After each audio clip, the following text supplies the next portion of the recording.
नाज़रीन, पुराने वक्तों की बात है कि एक कफन चोर था, कफन चोरी करता था और इस बात का इल्म उसके हमसाये को भी था।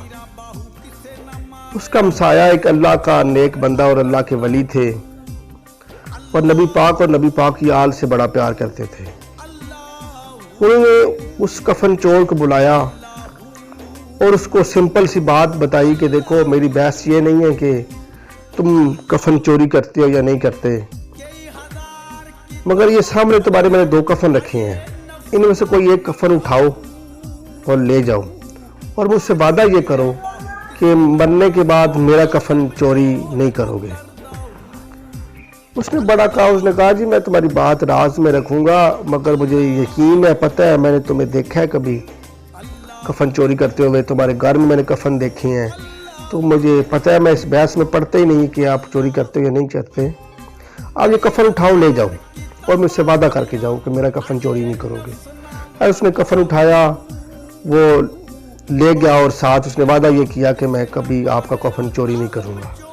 खैर, वो कुछ दिन गुजरे, वो बंदा दुनिया से पर्दा कर गया।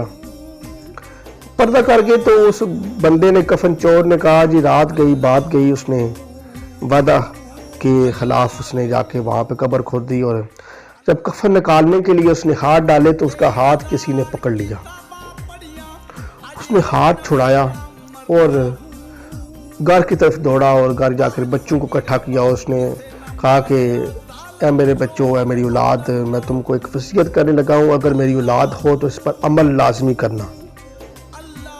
उन्होंने वसीयत पूछी, उसने कहा कि वसीयत मेरी ये है कि जब मैं मर जाऊं तो मुझे दफन नहीं करना, तुम लोगों ने मेरी लाश को जलाना है और इतनी आग जलानी है कि मेरी हड्डियां भी सुरमा बन जाएं। जब वो मतलब सारे जल जाए, सुरमा बन जाए, तो इकट्ठी करके रख देनी है। जब आंधी चले ना, तेज हवा चले, तो उसमें उड़ा देनी है। खैर, कुछ अरसे बाद वो भी मर गया। जब मरा तो अल्लाह पाक ने अपने फरिश्तों को कहा, जो हर शय पे कादर है, जो इन अल्लाह अला कुल्लि शैइन कदीर है, उसने कहा कि मेरे फरिश्तों, इस बंदे को मेरे सामने पेश करो। इसकी राख इकट्ठी करके सारा कुछ पेश किया गया। अल्लाह ने पूछा, है बंदा खुदा, तुम्हें तुम्हारी औलाद दफन कर रही थी, तुमने अपने आप को जलाने का क्यों कहा? उसने कहा, या अल्लाह, जब मैंने वो वादे की खिलाफ वर्जी की, हाथ डाला, तो मेरे दिल में तेरा खौफ आ गया, शर्मिंदगी हुई कि मैं पहले ये समझता था कि शायद मेरी जो मौत है या मरने के बाद जो इंसान है वो ज़िंदा नहीं होंगे, और उसके बाद मेरा ये भी था कि अल्लाह के वली ज़िंदा नहीं होते, हालांकि कुरान पाक में भी लिखा हुआ है। तो उस वक्त फिर मेरा दोनों बातों पे यकीन हो गया था। अब मैंने तेरी बारगाह में पेश होना था, ये भी मेरा यकीन पुख्ता हो गया था, और तेरी बारगाह में मैं पेश होना नहीं चाहता था। अब जो तूने जो मुझे अपनी बारगाह में पेश करके सवालात शुरू कर दिए हैं, ये मैं नहीं चाहता था। मैं इससे खौफ खा रहा था कि मेरा रब मुझसे पूछेगा। मेरे अंदर वो नदामत, शर्मिंदगी आ गई थी, इसलिए मैं बस इस चीज़ से बच रहा था। अल्लाह पाक ने आवाज़ दे के कहा कि फरिश्तों, गवाह रहना कि मैंने इस बंदे को बख्श के जन्नत को इसके ऊपर वाजिब कर दिया है। पूछा गया, या अल्लाह क्यों?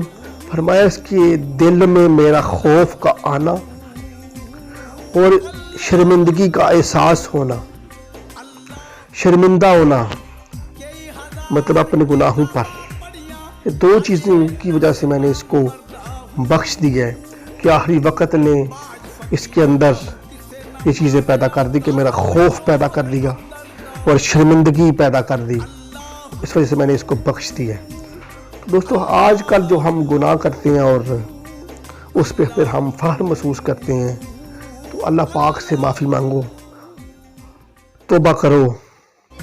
खुदा की कसम, वो बड़ा करीम रब है, रहीम है, करीम है, सतार है और सतारुल अयूब है, पर्दे डालने वाला है।